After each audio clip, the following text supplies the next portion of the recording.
Hi friends, நம்ம இன்றைக்கி சூப்பரான பூண்டு மிளகாய் கார தோசை தான் பார்க்க போகிறோம். டேஸ்ட்டு அல்டிமேட்டாக இருக்கும். நல்லா மொறு மொறுன்னு. இதுக்கெலாம் சைடிஷ்லாம் தேவையே இல்லை. இது மாதிரி செஞ்சு பாருங்கள். டேஸ்ட்டு சூப்பராக இருக்கும். வாங்க அந்த ரெசிபி எப்படி செய்கிறேன்னு சொல்லிட்டு வீடியோக்குள்ளே போய்ட்டு பார்க்கலாம். இந்த ரெசிபி செய்ய ஒரு பவுல் எடுத்துக்கோங்க. அதில் 2 போல் காஞ்ச மிளகாய் சேர்த்துக்கோங்க. உங்களோட காரத்துக்கு ஏற்ற மாதிரி நீங்கள் சேர்த்துக்கோங்க. சேர்த்துட்டு நல்லா கொதிக்க தண்ணி சேர்த்துக்கோங்க. சேர்த்துட்டு ஒரு 5 நிமிஷம் நல்லா ஊற விடுங்க. பாருங்கள், ஒரு 5 நிமிஷம் ஆகிடுச்சு. மிளகாயுமே நல்லா ஊறி வந்திருக்கு. இது அப்படியே நம்ம மிக்ஸி ஜாரில் சேர்த்துக்கலாம். சேர்த்துட்டு 4 பல் பூண்டு சேர்த்துக்கோங்க. சேர்த்துட்டு ஒரு 4 கருவேப்பிலை இலை சேர்த்துக்கோங்க. சேர்த்துட்டு கொஞ்சமாக உப்பு சேர்த்துட்டு நம்ம இட்லி தோசை சுடுறதுக்காக வச்சுருப்போம்ல மாவு, அந்த மாவு சேர்த்துக்கோங்க. சேர்த்துட்டு இது மாதிரி நைஸ் பேஸ்ட்டாக அரைச்சி எடுத்துக்கோங்க. பாருங்கள், இது மாதிரி நல்லா நைஸாக அரைக்கணும். ஏன் நம்ம வந்துட்டு மாவு சேர்த்து அரைக்கிறோன்னா அப்போ தான் கருவேப்பிலை மிளகாய் பூண்டு இது எல்லாமே நல்லா அரைப்பட்டு வரும். இப்போ வேறு ஒரு பவுலுக்கு மாற்றிட்டு அதில் கொஞ்சமாக மாவு சேர்த்துக்கலாம். உங்களுக்கு எத்தனை தோசை வேணுமோ நீங்கள் அந்தளவுக்கு மாவு சேர்த்துக்கோங்க. சேர்த்துட்டு நல்லா மிக்ஸ் பண்ணி விட்டுக்கோங்க.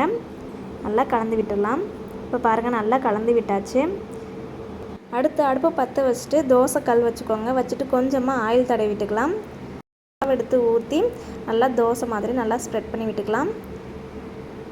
நல்லா பெருசாக ஊற்றிக்கோங்க. உங்களுக்கு எந்த மாதிரி சைஸ் வேணுமோ நீங்கள் அது மாதிரி ஊற்றிக்கோங்க. நல்லா இது மாதிரி தேய்ச்சி விட்டுக்கோங்க. இப்போ ஒரு மூடி போட்டு மூடி நல்லா வேக விட்டுடலாம். ஒரு 2 மினிட்ஸ் மட்டும் நல்லா வேக விட்டுக்கோங்க. இப்போ பாருங்கள், 2 மினிட்ஸ் ஆகிடுச்சு. ஓப்பன் பண்ணி பார்க்கலாம். பாருங்கள், நல்லா வெந்து வந்திருக்கு. இந்த ஸ்டேஜில் கொஞ்சமாக ஆயில் விட்டுக்கலாம். நல்லா ஸ்ப்ரெட் பண்ணி விட்டுக்கோங்க. அப்போ தான் நல்லா கிறிஸ்பியாக கிடைக்கும் நமக்கு தோசை.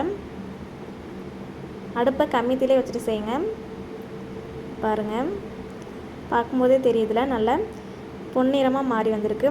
இந்த ஸ்டேஜில் நம்ம தோசையை சட்டியிலேருந்து எடுத்துடலாம்.